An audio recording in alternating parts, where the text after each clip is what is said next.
महाभारत में ऐसा दृश्य आता है कि भगवान कृष्ण ने कहा कि प्रसाद पालो, इसीलिए कहते हैं भोजन का कभी अनादर नहीं करना चाहिए। जो आ जाए उस भोजन को, प्रसाद को ग्रहण कर लो।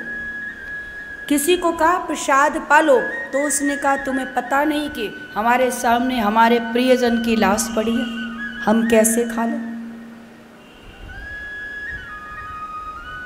भगवान ने लीला कर दी, उसी क्षण उसको इतनी तेज भूख लगा दी, अब वो भूख से व्याकुल होने लगी।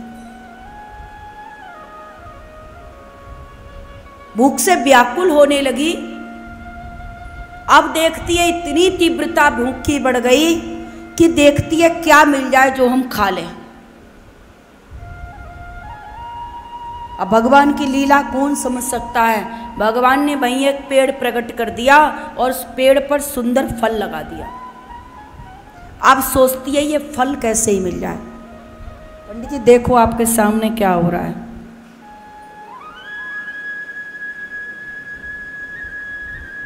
राधे राधे। फल लगाए, उस फल की चाहत में अब परेशान होने लगी, किसी प्रकार फल मिल जाए और इस फल को मैं खा के भूख बुझा लूं, गर्म होगा। लेकिन फल जितना ऐसे छूना चाहती है उतना ही वो ऊपर है। लगता है कि 2 फुट और कुछ हो जाए ऊंचा तो हमें मिल जाए। अब पास में सब कुछ मिला रखा है, पड़ा है, वो लगा लिया ईंट पत्थर जो मिले, पर उस फल तक नहीं पहुंची।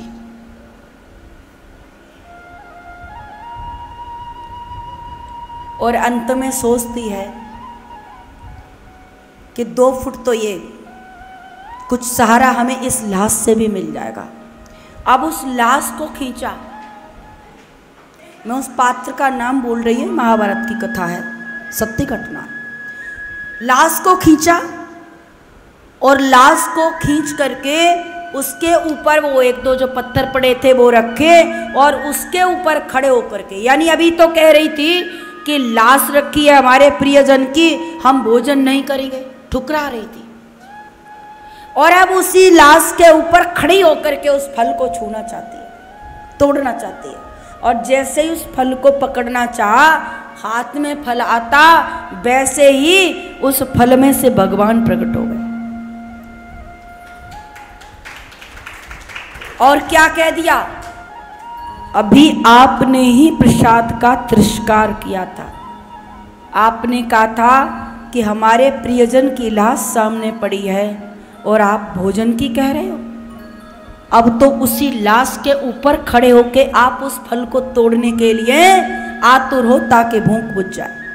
ये भूख के कारण सब जीव सब कोई कुछ क्या से क्या करता है। ये भूख सब करवा देती है, मर्डर करवा दे, चोरी करवा दे, गंदा काम करवा दे। ये भूख के कारण जीव क्या क्या कर जाता है साहब। इसलिए अन्न का कभी अपमान मत करना, प्रसाद का अपमान मत करना, जो मिल जाए उसे खा लेना। कभी आई थाली को ठोकर मत